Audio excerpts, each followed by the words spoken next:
Bom dia, como vai? Eu sou a professora Rosalina e nessa aula a gente vai falar um pouco sobre a reprodução dos seres vivos. Então vamos lá.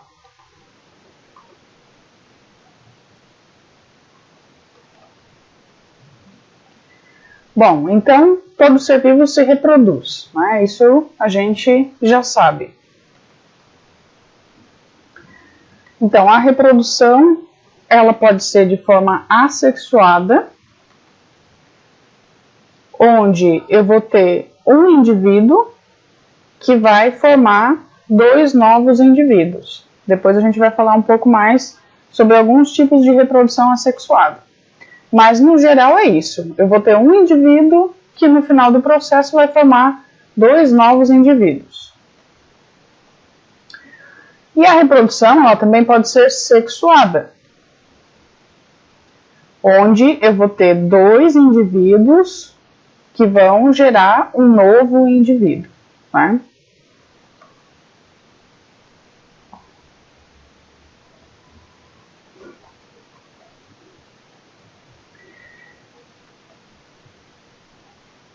Bom, a reprodução ela vai permitir a transmissão das características hereditárias.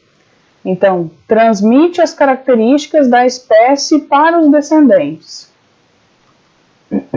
Mas, reproduzir para quê? Qual que é a finalidade da reprodução?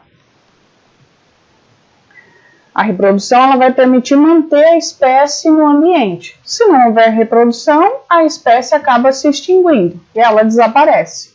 Então, a reprodução permite que a espécie se mantenha nesse ambiente.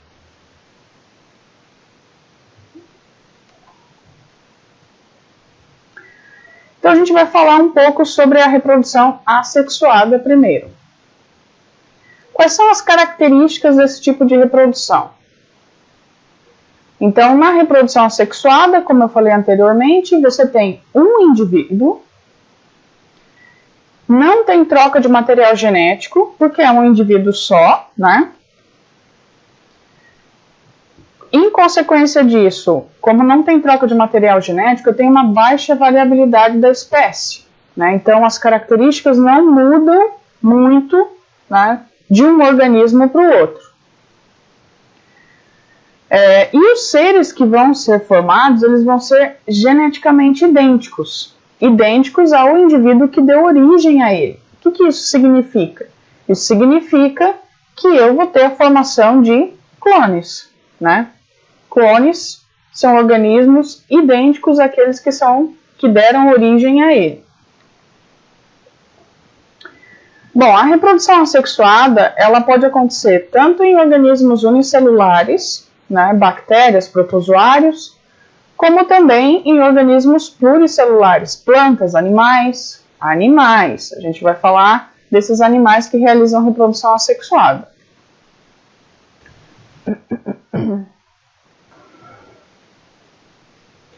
Bom, então, o primeiro tipo de reprodução assexuada que a gente vai falar é divisão assexuada por divisão binária. Vamos entender o que é isso.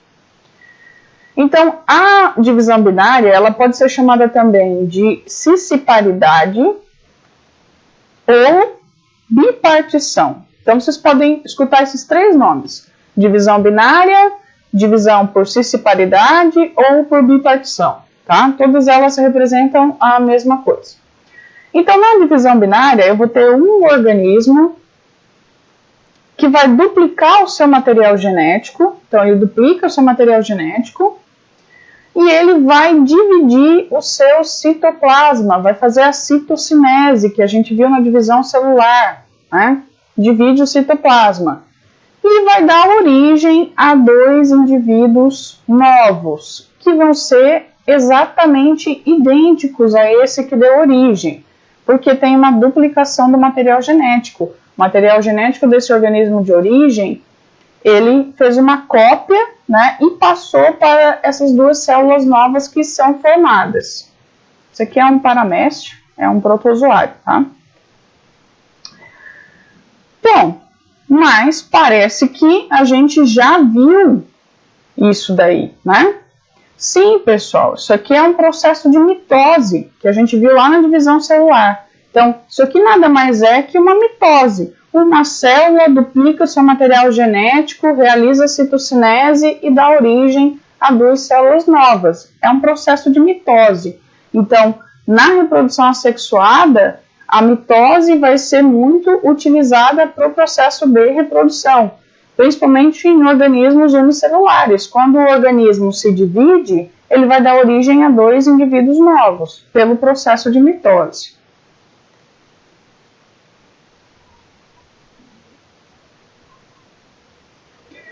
A reprodução assexuada por brotamento. Ela pode ser chamada também de gemiparidade. Então, gemiparidade e brotamento são a mesma coisa. Então, eu tenho aqui um organismo, isso aqui é uma esponja, né? Ele vai formar um broto, e esse broto, se ele se separar do organismo que deu origem a ele e cair no ambiente, ele pode se desenvolver e formar uma nova esponja, um novo organismo. Tá? Isso é um tipo de reprodução. A gente observa isso também em plantas, né? Plantas têm essa capacidade de formar o broto e a partir do broto você tem um indivíduo adulto totalmente independente se ele se separar do organismo que deu origem, né? O organismo materno. Então, isso vai acontecer em algas, em fungos, em quinidários. Quinidários são um exemplo, né, de quinidários, para vocês lembrarem aí, são as águas-vivas. Então, a água-viva é um tipo de quinidário. Nas esponjas, que são esses organismos do exemplo, né, e também nas plantas, tá? Então, é bem simples o processo de reprodução assexuada por brotamento.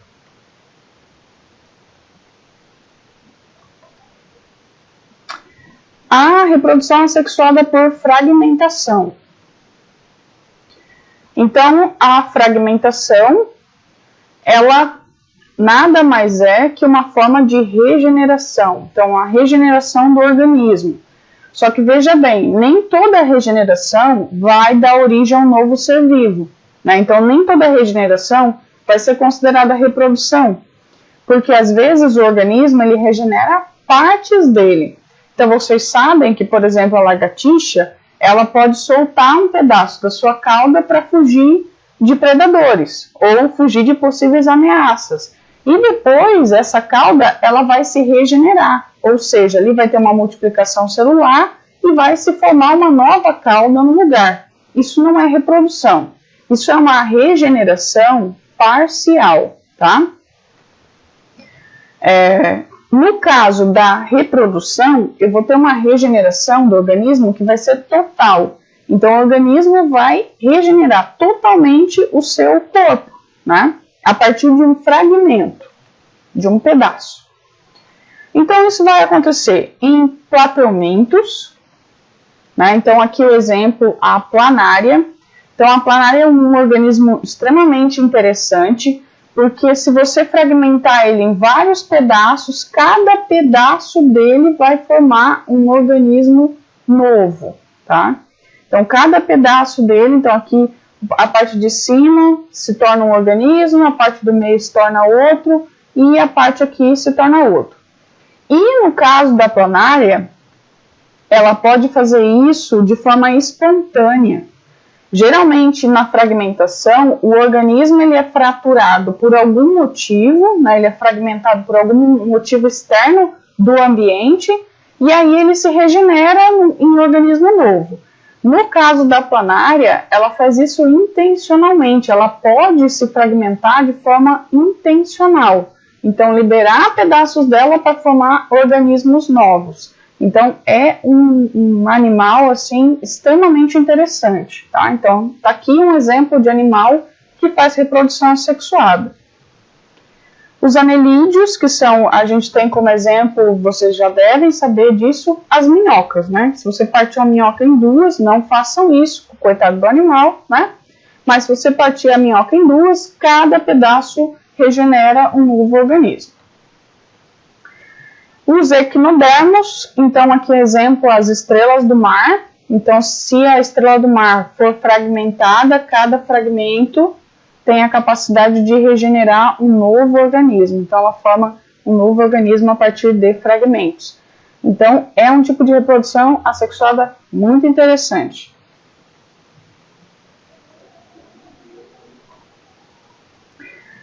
A reprodução sexuada por esporulação. Então, nesse tipo de reprodução, vai se formar esporos.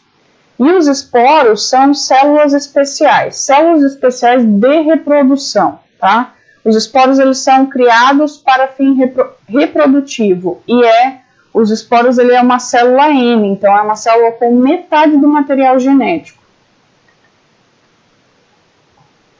Então, os esporos, ele tem a capacidade de germinar, né, e formar um novo organismo. Então, vai acontecer a esporulação em fungos, em algas e em bactérias. Então, os esporos, ele é uma adaptação dos organismos bem interessante, porque ele é uma célula extremamente resistente. Ele pode ficar no ambiente sem germinar por anos. E quando ele conseguir as condições adequadas, ele vai germinar e vai desenvolver aquele organismo, tá? Nas bactérias, o esporo é uma estrutura de resistência. Então, se a bactéria está num ambiente muito estressante, geralmente ela produz esporos para resistir àquela pressão do ambiente, para quando o ambiente voltar a ser um ambiente favorável, ela germinar, esse esporo germinar, tá? E manter a espécie.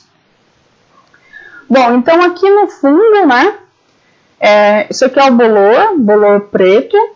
Então, toda essa parte aqui é o fungo, e geralmente a gente percebe que quando a gente passa a mão nessa estrutura, sai um pozinho na mão da gente, e esse pozinho nada mais é que grãos de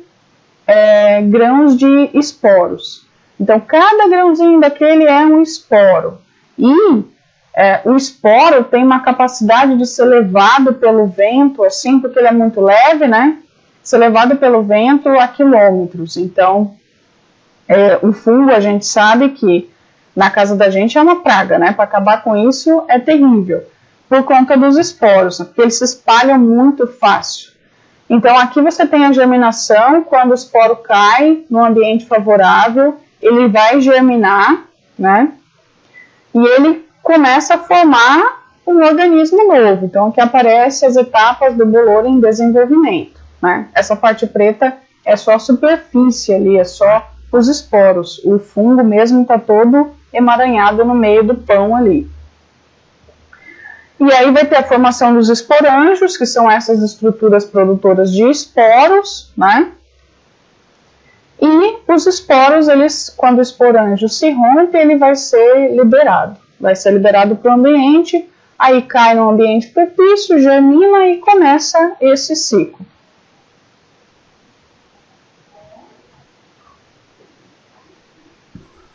Bom, então agora a gente vai falar de reprodução sexuada. Então a gente falou de alguns tipos de reprodução sexuada e agora a gente vai falar sobre a reprodução sexuada.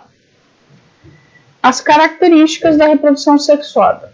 Então, no caso da reprodução sexuada, eu vou precisar de 2 indivíduos, né, para que aconteça a reprodução. Tem casos em que ela acontece com um indivíduo só, tá? Mas a gente não vai falar sobre isso nessa aula. Os seres formados são geneticamente diferentes dos genitores. Então, os genitores, os que vão dar origem, né, vai ter uma mistura do material genético desses 2 indivíduos no descendente. Então, ele vai ser geneticamente diferente. Vai ter variabilidade genética. Então, como eu tenho uma mistura de material genético por conta dos 2 indivíduos, eu vou ter uma maior variabilidade genética da espécie. Então, a variabilidade, ela acontece por causa da troca de material genético. E exemplo de troca de material genético é no caso da conjugação. E essa variabilidade ela pode acontecer também por causa da união de gametas, que são células especiais de reprodução, através do processo ali de fecundação. Então vai acontecer a fecundação, que é a união dessas células reprodutivas. Bom, essa troca de material genético, a união dos gametas, ela vai possibilitar o aparecimento de novas características na espécie. Como eu tenho uma mistura de material genético, novas características podem surgir a partir dessa troca de material genético ali, tá? Isso é bem vantajoso para as espécies. A reprodução sexuada, então, por conjugação. Vamos falar um pouquinho sobre ela. Então, olha só, quem faz conjugação são organismos unicelulares, é bem estudado nas bactérias. Então, assim, geralmente você tem duas bactérias, né? Uma que vai ter um fator F aqui, que isso daqui é uma cadeia de DNA a parte do cromossomo bacteriano. Então, essa estrutura a gente chama de plasmídio na bactéria, tá? Então, nem todas as bactérias têm esse fator F, então bactérias que não têm o fator F, a gente chama de F negativo aqui, ela tem o cromossomo bacteriano, mas ela não tem o plasmídio com o fator F. O que acontece na conjugação? Essas duas bactérias, elas se aproximam, então vai ter um pareamento das células bacterianas, né, para acontecer a conjugação. A célula que tem o fator F vai criar uma ponte citoplasmática com a célula que não tem o fator F, tá? Essa ponte aqui ela é chamada de pilossexual, tá? Então, através dessa ponte aqui, vai acontecer o processo de conjugação.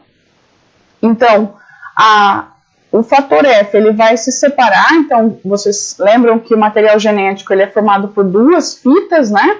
Duas fitas de DNA. Então, no caso ali do plasmídio, é a mesma coisa. E quando vai acontecer a conjugação, essas fitas elas se separam. Se separa a fita, fica uma fita com a célula doadora e vai a outra fita para a célula que está recebendo, a célula receptora. E aí essas fitas elas vão se regenerar formando a dupla fita de novo, só que cada uma em uma bactéria diferente. Então vai se regenerar a fita que ficou nessa célula e vai se regenerar a fita que ficou nessa célula aqui. Vai produzir a cópia da fita, né? Então, aqui acontece a síntese da fita complementar com o fator F. E no final do processo de conjugação, o que acontece é que as duas células vão ficar com esse fator F.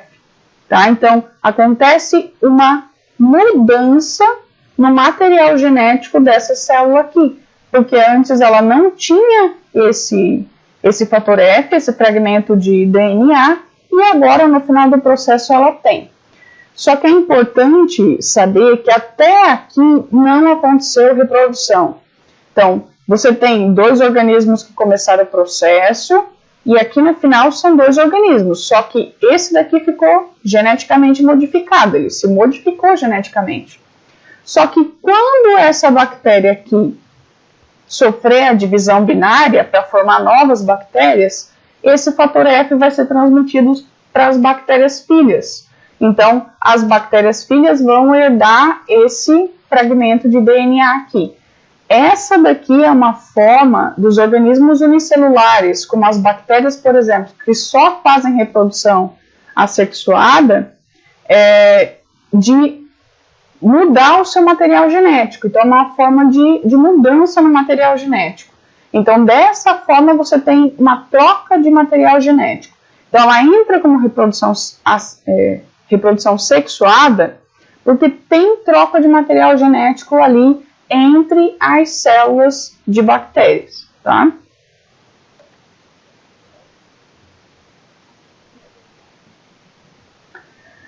Bom, no caso da reprodução sexuada, que acontece a fecundação, que é o mais comum, né? Então, a fecundação vai ser a união dos gametas, das células reprodutoras, né? Geralmente, a célula do organismo masculino em animais, né? O espermatozoide. E vai ter a união com o ovócito secundário, né? Então, o ovócito é uma estrutura toda complexa e vai ter a união com esse ovócito. Lembrando que essas duas células são células N, que elas foram geradas pelo processo de meiose, né? Então, a meiose deu origem a essas duas células. Então, uma célula do organismo dá origem a duas células com metade do material genético. Então, ela é chamada de célula N, porque ela vai ter metade do material genético da espécie, né?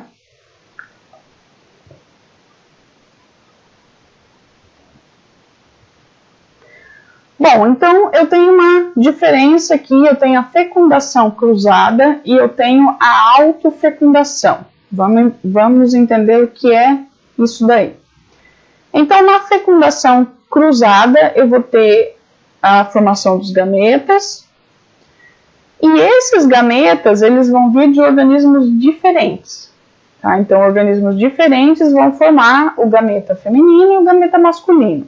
E vai ter a união dessas duas células vindas de organismos diferentes. Na autofecundação, os gametas, eles são formados no mesmo indivíduo. Então, tem organismos que têm a capacidade de formar tanto o gameta feminino como o gameta masculino. São o caso das espécies que são chamadas de hermafroditas, ou dioicas. Dioicas porque tem os dois sexos, né? Então, isso é muito comum em plantas. Então, geralmente, plantas que produzem flores, elas têm, a flor possui o aparelho produtor do gameta feminino e o aparelho produtor do gameta masculino. Mas também acontece em animais, como, por exemplo, a minhoca. A minhoca é um organismo hermafrodita. Ele tem a capacidade de produzir tanto o gameta masculino quanto o feminino. Porém, nas minhocas, elas preferem fazer a fecundação cruzada. Tá? Embora elas tenham essa capacidade, elas priorizam a fecundação cruzada, tá? Então, aqui eu coloquei como exemplo a flor, né? Então, aqui você tem a estrutura responsável pela produção do gameta feminino. Aqui, esse fundo da flor é o ovário, e o ovário vai produzir o gameta feminino, tá? E essas estruturas aqui, elas dão a origem na ponta, essa aqui é chamada de antera, e aqui na antera ocorre a produção dos grãos de pólen. Então, os grãos de pólen são o gameta masculino. Então, a flor, nesse caso, pode se reproduzir por autofecundação, tá? Mas assim, geralmente os organismos que são dioicos, possuem os dois sexos, eles priorizam a fecundação cruzada, tá? Então, a prioridade é a fecundação cruzada. Mas, numa eventualidade do ambiente, ele pode se reproduzir por autofecundação, tá?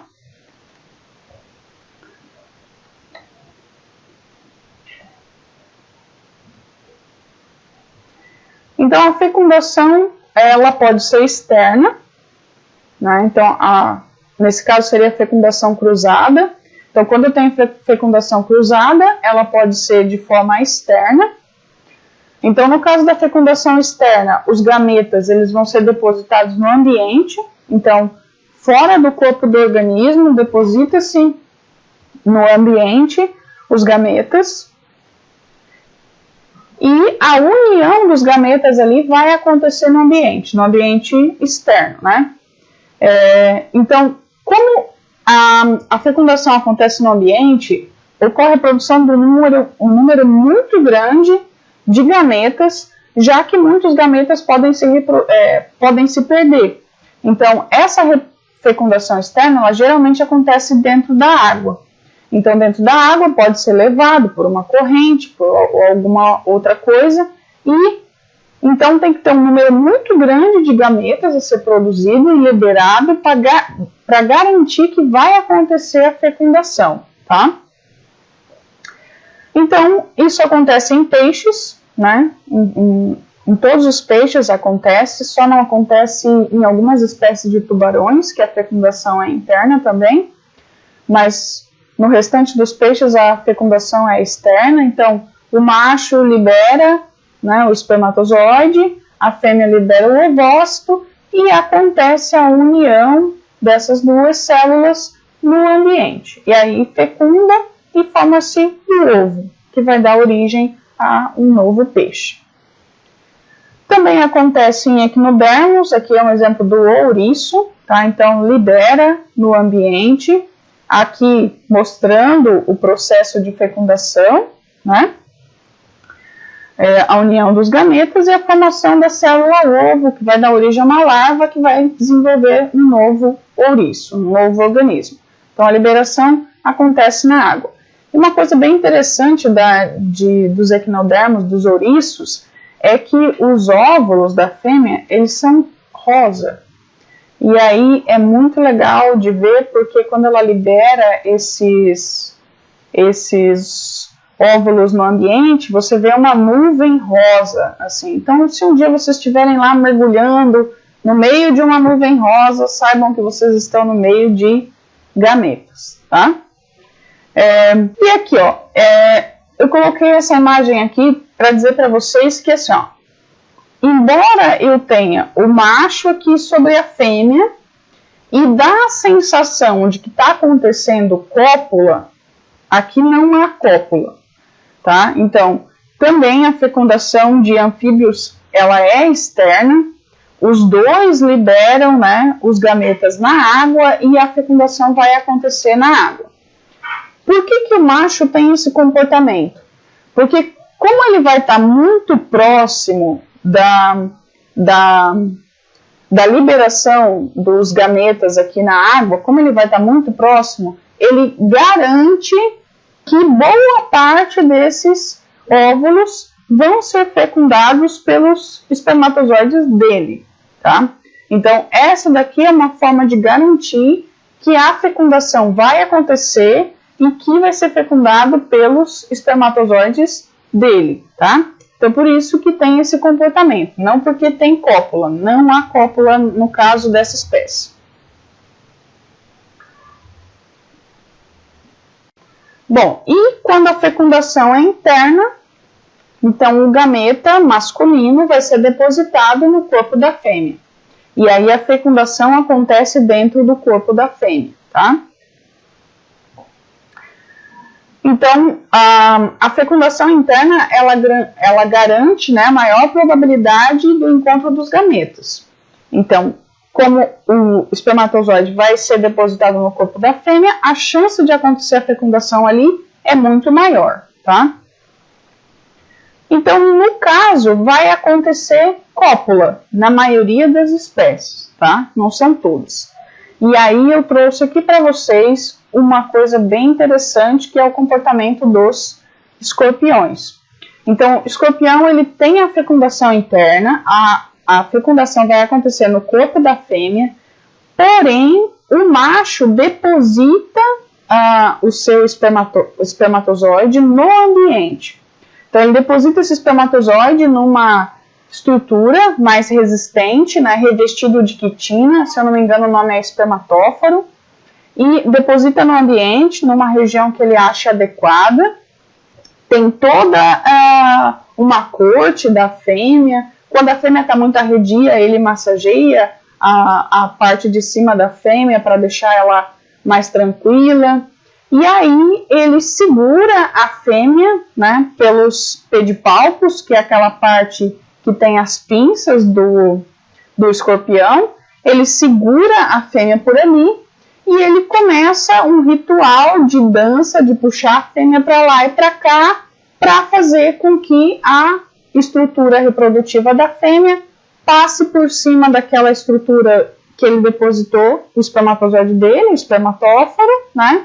Rompa aquilo ali e aí o espermatozoide vai entrar e vai fecundar o óvulo da fêmea, tá? Então, é uma forma bem interessante de acontecer a fecundação. Não tem cópula, porém a fecundação é interna, tá? Então, só para trazer para vocês curiosidade. Bom, a fecundação nos mamíferos, né? Eu sempre escuto dos alunos como que os espermatozoides encontram o caminho. Como é que eles sabem? Porque em mamíferos você tem a estrutura do ovário, que geralmente ele tem as tubas uterinas, né, que são aqueles 2 canais, e o ovócito da fêmea fica ali na tuba esperando. Só que vai ter ovócito em uma única tuba, geralmente, né? Então, como é que o espermatozoide sabe para onde ir?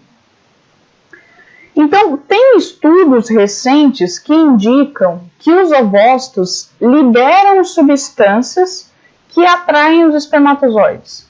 Então, ele libera substâncias químicas que vão atrair os espermatozoides. E aí, os espermatozoides vão em direção à tuba certa, né? A tuba uterina certa. Bom, é interessante saber no caso da fecundação dos mamíferos. A cauda do espermatozoide, quando acontece a fecundação, a penetração do espermatozoide no óvulo, então o espermatozoide vai adentrar o óvulo, mas a cauda dele fica do lado de fora. Por que isso é interessante? Porque as mitocôndrias dos espermatozoides se concentram na cauda.